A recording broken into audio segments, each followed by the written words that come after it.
5 reasons bakit mas magandang magnegosyo ng online business. Number 1, flexibility.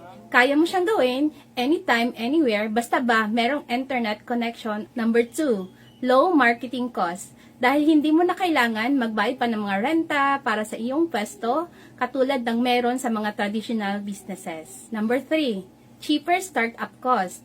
Dahil hindi mo na kailangan mamuhunan ng napakalaki para magsimula ka ng iyong negosyo. Number 4, easier and faster transaction. At madali mo pa itong mamomonitor. Then lastly, yung pang-5, pandemic proof. Sabi nga ni Bill Gates, if your business is not on the internet, then your business is out of business.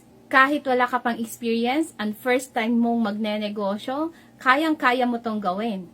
O ano pa inaantay mo? Tara na, mag-online business na tayo.